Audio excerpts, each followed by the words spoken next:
Hello बच्चों, this is Rashi. Welcome to bring study. And हम start कर रहे हैं ज्योग्राफी का फिफ्थ पार्ट, फर्स्ट चैप्टर का, क्लास 10 का।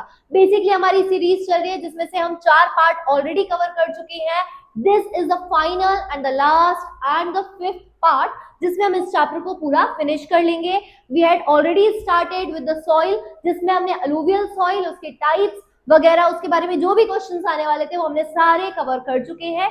आज हम पढ़ने वाले हैं सॉइल के जो रिमेनिंग टाइप्स हैं, अलूवियल को छोड़कर वो सारे टाइप्स हम कवर करेंगे, पहली चीज। और सेकेंडली इस वीडियो में हम देखेंगे कि सॉइल इरोजन, जो लास्ट टॉपिक है आपके इस चैप्टर का, वो क्या होता है, सॉइल कंजर्वेशन क्या है, उसको करके देन फिर we will be done with the chapter. ठीक है, the first chapter of geography. Okay, तो हम स्टार्ट करते हैं सबसे पहले ब्लैक सॉइल से।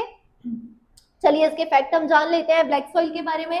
पहली चीज तो ब्लैक सॉइल है तो उसका कलर इजीली आप गैस कर सकते हो। गैस क्या करना, पता ही है, black soil is what, it is black in colour.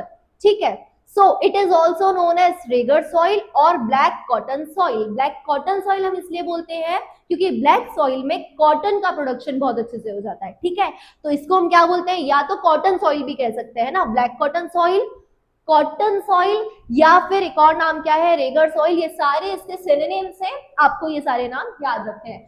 Second, इसके बारे में फैक्ट क्या है, तो ये जनरली डार्क ग्रे से ब्लैक के बीच में इसका जो कलर है वो वेरी करता है। As you can see in the image also कि या तो ये डार्क ग्रे है या तो ये ब्लैक कलर की है। सेकेंड, इसका जो क्ले कंटेन है, जो स्टिकी टाइप की जो सॉइल रहती है ना, क्ले टाइप की रहती है, वो क्या होती है, हमारी ब्लैक सॉइल होती है। अब क्योंकि ये स्टिकी है तो इसके अंदर पानी रहता होगा, मतलब इसकी जो मॉइस्चर होल्डिंग कैपेसिटी है वो थोड़ी सी बेटर होती है, तो मॉइस्ट होती है। उसके बाद it develops crack in summer. खासकर जब गर्मियों वाला टाइम आता है तो आपने देखा होगा जब खेतों में एग्रीकल्चर वाले टाइम पे इरिगेशन बहुत अच्छे से नहीं होता है तो पूरी सॉइल सूख जाती है और डीप क्रैक्स उसमें डेवलप हो जाते हैं ना, कुछ इस तरह के बहुत सारे क्रैक्स हमें देखने को मिल जाते हैं सॉइल में। अगर आप कभी एग्रीकल्चर फील्ड वगैरह पे गए होंगे तो आपने देखा होगा, जनरली मध्य प्रदेश में तो आप देखेंगे खंडवा खरगोन में ब्लैक सॉइल ही ज्यादातर पाई जाती है। उसके बाद हमारे यहाँ ये कितना एरिया कवर करता है, तो 5.4 लाख स्क्वायर किलोमीटर का एरिया आपकी ब्लैक सॉइल कवर करती है। इसमें क्या क्या होता है, तो सबसे पहले तो ये सूटेबल होती है कॉटन के लिए, तभी इसका नाम क्या है, कॉटन सॉइल। सेकेंडली इसमें क्या क्या चीजें होती है ना, ये यहाँ से बहुत सारे क्वेश्चंस बनते हैं कि किस सॉइल में कौन कौन से न्यूट्रिएंट्स, कौन से विटामिन या कौन से सब्सटेंसेस पाए जाते हैं। तो आपको याद रखना है यहाँ पे iron, lime, calcium, magnesium, carbonate and alumina, ये सारी चीजें किसमें पाई जाती हैं, तो आपकी ब्लैक सॉइल में ये सबसे ज्यादा मिलती है। उसके अलावा इसमें क्या नहीं होता है, तो इसमें फॉस्फोरस, नाइट्रोजन और ऑर्गेनिक मैटर नहीं होते क्योंकि गर्मियों के टाइम पे इसमें डीप क्रैक्स जनरेट हो जाते हैं। ऑर्गेनिक मैटर बेसिकली क्या होते हैं, जो छोटे छोटे से कीड़े रहते हैं, है ना, या जो लिविंग ऑर्गेनिज्म रहते हैं, उसको हम ऑर्गेनिक मैटर में काउंट करते हैं, which is very good for the production of any crop. पर इसमें क्या होता है, ऑर्गेनिक मैटर्स की कमी होती है आपकी ब्लैक सॉइल के अंदर। ठीक है, चलिए अब हम देखते हैं क्रॉप कौन सी होती है। तो सबसे पहले तो कॉटन सॉइल है, तो कॉटन तो हो गई। फिर कॉटन के अलावा शुगर केन बहुत अच्छा इसमें प्रोड्यूस होता है, groundnut, millet, rice, wheat and oil seeds, ये सारी क्रॉप कहां पर प्रोड्यूस होती है, ब्लैक सॉइल में, है ना। आपको याद रखना है, खासकर कुछ चीजें तो आपको बहुत अच्छे से याद रखनी है। शुगर केन, है ना, ये पूछा जा चुका है ऑलरेडी पहले भी। उसके बाद राइस प्रोडक्शन, तो राइस भी आपका इंपॉर्टेंट एक टर्म है कि आपसे पूछना चाहेगा कि राइस प्रोडक्शन किस सॉइल में ज्यादा बेटर होता है, तो आपको याद रखना है ये आपका ब्लैक सॉइल में होता है। उसके बाद इसमें एक और है वीट, है ना, तो वीट प्रोडक्शन मध्य प्रदेश में भी बहुत अच्छा होता है। ठीक है, तो ये कुछ एरियाज, ये कुछ मेन 3 इंपॉर्टेंट फैक्ट है जो आपको याद रखने हैं, किससे रिलेटेड, ब्लैक सॉइल से रिलेटेड क्रॉप्स के बारे में। उसके बाद ये कहाँ कहाँ पर होता है, तो महाराष्ट्र, कर्नाटका, मध्य प्रदेश, राजस्थान, इन सारे एरियाज में ब्लैक सॉइल का प्रोडक्शन बहुत अच्छा होता है। अब हम देखते हैं ब्लैक सॉइल के बाद नेक्स्ट कौन सी स्लाइड है हमारे पास, तो it is the red and yellow soil. अब इसका भी कलर गैस करने की कोई बात ही नहीं है, इसका कलर या तो रेड होगा या येलो, या रेड और येलो के बीच में हल्का सा जो ब्राउनिश जो टेक्सचर आता है, as you can see in the image also, तो वैसा टेक्सचर आपको देखने को मिल जाएगा किस पे, तो आपकी रेड एंड येलो सॉइल में, है ना, कुछ इस तरह का इसका टेक्सचर होता है, एज यू कैन सी। अब क्योंकि इसका कलर रेड है तो इसमें क्या होता होगा, तो इसमें आयरन कंटेंट है ना, आयरन कंटेंट की वजह से इसका कलर रेड या हल्का सा येलोइश होता है। तो this soil is red and brown in colour, it has red colour because of high percent of iron content. तो ये पूछा जा सकता है कि इनमें से कौन सी सॉइल में आयरन कंटेंट ज्यादा होता है। ऑप्शन दे देंगे ब्लैक, रेड इन येलो दे देंगे, रेगर दे देंगे, एरिड दे देंगे। तो आपको याद रखना है कि किस सॉइल में अच्छा होता है। तो ये आपका इसका रेड कलर ये एक्चुअली आयरन या Fe के कंसेंट्रेशन की वजह से होता है। Got it? चलिए, this soil can cultivated with the use of pesticide and fertiliser. मतलब वैसे तो ये कल्टीवेशन के लिए बहुत ज्यादा अच्छी नहीं मानी जाती, बट अगर इसमें अच्छा अमाउंट ऑफ फर्टिलाइजर डाल दिया जाए या मैन्योर इसमें बहुत सारे डाले जाए, एग्रीकल्चर या इरिगेशन फैसिलिटीज हम इसको अगर बहुत अच्छी प्रोवाइड करें तो इसको भी हम क्रॉप प्रोडक्शन के लिए या कल्टीवेशन के लिए कन्वर्ट कर सकते हैं। ठीक है, now they extend northward in the west and it links Konkan coast. Konkan Gujarat के पास जो आपका कोंकण कोस्ट है वहां पर आपको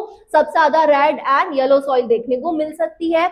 उसके बाद क्या है, it contain soluble salt. Small quantity में इसमें क्या होते हैं, सोल्यूबल सॉल्ट्स भी होते हैं। तो आपको याद रखना है कि हमने देख लिया आयरन होता है, उसके अलावा इसमें क्या होते हैं, तो सोल्यूबल सॉल्ट्स होते हैं। उसके बाद इसमें क्या नहीं होता है वो भी आपको याद रखना है। तो डेफिशिएंट या कमी होती है किसकी, nitrogen, lime, phosphate, magnesia and humus. क्योंकि रेडिश है, आयरन कंटेंट ज्यादा है, थोड़ी सी ड्राई सॉइल है, तो इसमें भी ऑर्गेनिज्म बहुत ज्यादा सर्वाइव नहीं कर पाते हैं। तो इस वजह से इसमें ह्यूमस की कमी होती है, क्योंकि ऑर्गेनिज्म ज्यादा है तो पानी में वो नमी या ह्यूमस बनाकर रखेंगे। ठीक है, तो आपको याद रखना है कि क्योंकि ये ड्राई होती है इस वजह से इसमें ह्यूमस की बहुत ज्यादा कमी होती है, डेफिशिएंसी होती है हम कह सकते हैं, है ना। The next one is what, the laterite soil. ठीक है, लैटेराइट सॉइल क्या होती है, पहले तो आप इसका टेक्सचर देख लीजिए, हल्की सी कह सकते हैं येलोइश टाइप के कलर की, जो लाइटेस्ट येलो रहता है कुछ उस कलर की होती है। ठीक है, the laterite soil develop in the areas with high temperature. अब क्योंकि टेम्परेचर बहुत ज्यादा होता है लैटेराइट सॉइल के फॉर्मेशन की वजह से, इस वजह से पानी की कमी होने से इसका कलर कुछ इस तरह का दिखता है, एकदम लाइटेस्ट येलो टाइप के कलर का। ठीक है, तो हाई टेम्परेचर होता है, उसके अलावा हैवी रेनफॉल, बारिश जहां पर ज्यादा होती है वहां पे आपको लैटेराइट सॉइल देखने को मिल जाएगी। ओके, अब इसमें क्योंकि हैवी रेन होती है तो यहाँ पे जो ह्यूमस है ये क्या होती है, ह्यूमस की बहुत ज्यादा कमी पाई जाती है। उसके अलावा इसमें जो बैक्टीरिया है, क्योंकि ह्यूमस कम है तो बैक्टीरिया, डिकम्पोजर, ये सारी चीजें इसमें नहीं होती हैं। मैंने बताया है कि बैक्टीरिया वगैरह जब रहते हैं तो ह्यूमस बढ़ जाता है। अब क्योंकि इसमें बैक्टीरिया नहीं है इस वजह से यहाँ पे क्या नहीं होगा, ह्यूमस नहीं होगा। और बैक्टीरिया नहीं होने का कारण क्या है, हाई टेम्परेचर। इतना ज्यादा यहाँ पे टेम्परेचर होता है कि इसमें जो छोटे छोटे बैक्टीरिया जो ह्यूमस क्रिएट करते हैं सॉइल के अंदर, वो बैक्टीरिया ही उनकी डेथ हो जाती है ना, वो सर्वाइव ही नहीं कर पाते हैं। तो इस वजह से लैटेराइट सॉइल में क्या होती है, ह्यूमस की कमी और साथ साथ बैक्टीरिया की कमी, due to what, due to high temperature. ठीक है, चलिए, now the next one is what, the arid soil. Arid soil क्या होता है, जनरली किस क्लाइमेट में होती है, तो ये ड्राई क्लाइमेट में होती है। क्लाइमेट ड्राई है तो ऑब्वियसली यहाँ पे टेम्परेचर आपका हाई होगा। इवेपोरेशन, क्योंकि टेम्परेचर ज्यादा है, गर्मी ज्यादा है, तो आपने साइंस में पढ़ा होगा कि टेम्परेचर हाई होने से इवेपोरेशन का रेट फास्ट हो जाता है, मतलब उससे जल्दी से उसकी जितनी भी नमी है पानी की वो सारी क्या हो जाती है, गायब हो जाती है, उड़ जाती है। तो इवेपोरेशन इज फास्टर। इस वजह से इस सॉइल में क्या नहीं होता, मॉइस्चर नहीं होता, क्योंकि पानी नहीं है, गर्मी ज्यादा है तो इवेपोरेट हो गया सारा पानी, तो यहाँ पे मॉइस्चर की भी कमी देखी जाती है एरिड सॉइल में। एज यू कैन सी यहाँ पे बहुत सारे डीप क्रैक जनरेट हो जाते हैं, ये एरिड सॉइल है। ठीक है, उसके बाद ये लोअर हॉरिजोन्स में पाई जाती है, क्योंकि पानी बहुत कम है तो ये इजिली मिक्स नहीं हो पाती, तो इसमें जल्दी से छोटे छोटे कंकर्स फॉर्म हो जाते हैं। तो अगर आपको ज्यादा कंकड़ किसी सॉइल में देखने को मिलेंगे तो that soil is what, the arid soil. तो एरिड सॉइल में कंकर्स होते हैं। कंकर्स होने का एक रीजन ये भी है कि इसमें कैल्शियम कंटेंट ज्यादा होता है, और कंकर्स को मेनली कैल्शियम की रिक्वायरमेंट होती है इसके फॉर्मेशन के लिए। तो आपको ये याद रखना है कि लैटेराइट सॉइल में क्या ज्यादा है, तो आपका कैल्शियम आपको ज्यादा देखने को मिलेगा एरिड सॉइल के अंदर।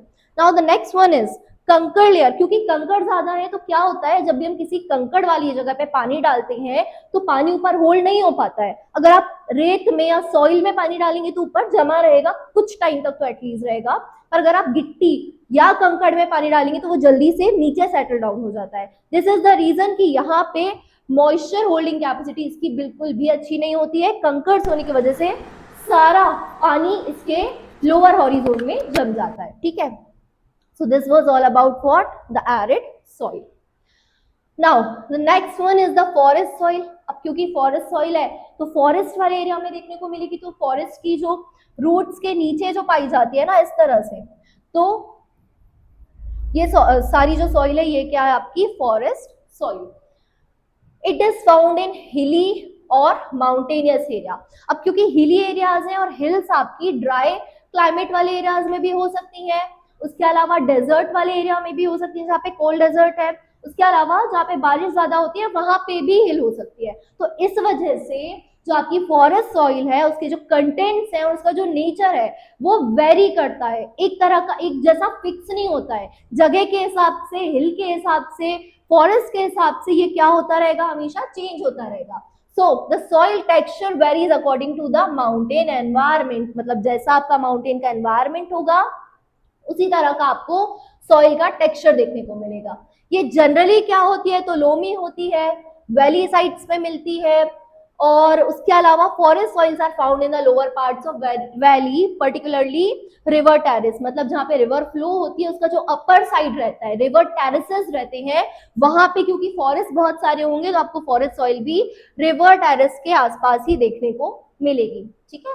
चलिए now the last topic is, यहाँ पे हमने क्या किया है, जितने भी टाइप की सॉइल थी वो हमने सारी कवर कर रखी है, जितने भी इंपॉर्टेंट फैक्ट्स थे, जो कीवर्ड्स थे वो हमने सारे कवर कर लिए हैं। By using those keywords you can easily draft a long answer. इससे ज्यादा लिखने को नहीं आता है। आपको जो एग्जाम में क्वेश्चंस आते हैं वो जनरली या तो कंपैरिजन बेस्ड रहेंगे कि रेड एंड येलो और ब्लैक में आप कंपैरिजन कर दो, एरिड और ब्लैक में कंपैरिजन कर दो, या तो कंपैरिजन फॉर्म में आता है, या तो आपको 2 या 3 मार्क में डायरेक्टली कोई भी सॉइल उठा के पूछ ली जाएगी तो जिसके पॉइंट्स हमने ऑलरेडी कवर कर लिए हैं, या तो आपको डिफरेंस बिटवीन में आएगा। तो ये तीनों तरह से आपको सॉइल याद करनी है। बेसिकली आप की फैक्ट्स याद कर लीजिए, इजीली आपसे डिफरेंस भी बन जाएंगे, कंपैरिजन भी बन जाएगा, और 2-3 मार्कर्स तो इजीली आप कवर कर लेंगे, ठीक है। Now next one is soil erosion. तो 10th क्लास के बच्चों के लिए सॉइल इरोजन कोई बहुत ज्यादा बड़ा टॉपिक नहीं है, आप ऑलरेडी 6th या 7th स्टैंडर्ड से आई थिंक आप सॉइल इरोजन पढ़ते आ रहे होंगे। सॉइल इरोजन क्या होता है, बेसिकली हाई विंड या हाई वाटर फ्लो की वजह से सॉइल का अपनी जगह से हट जाना या इरोड हो जाना क्या कहलाता है, सॉइल इरोजन होता है। बेसिकली 2 टाइप के सॉइल इरोजन होते हैं, आपका शीट इरोजन और गली इरोजन। शीट इरोजन क्या होता है, अगर बहुत तेज हवाएं चल रही है तो सॉइल की जो अपर मोस्ट जो फर्टाइल लेयर होती है जब वो वॉश अवे हो जाती है या फ्लो आउट हो जाती है तो उससे क्या होता है, सिर्फ अपर लेयर है ना, पूरी की पूरी लेयर अगर जा रही है तो वो शीट, मतलब अगर ये आपका पूरा सॉइल प्रोफाइल है तो उसकी अगर ये वाली जो लेयर है, जो आपकी अपर लेयर है, वो अगर पूरी वॉश हो गई है, उड़ के चली गई है, जो कि सबसे ज्यादा फर्टाइल थी, तो इस तरह से होने वाला इरोजन आपका क्या होता है, शीट इरोजन। नेक्स्ट क्या होता है, गली इरोजन।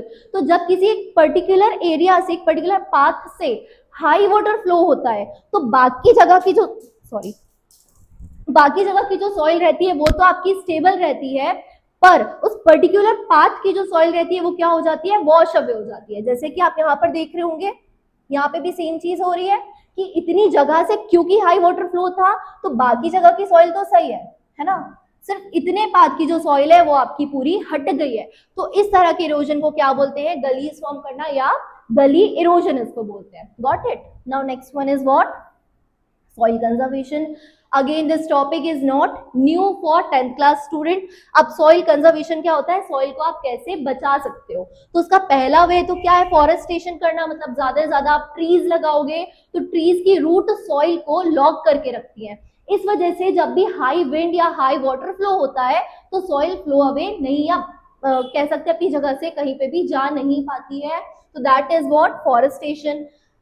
कॉन्टूर प्लगिंग, मतलब जो आपका हिली एरियाज होते हैं, इस तरह की हिल्स होती हैं, तो हिल्स में आप क्या करते हो, इस तरह से कॉन्टूर्स में स्टेप्स में क्या करते हो, फार्मिंग करते हो, उसको क्या बोलते हैं हम, कॉन्टूर प्लगिंग।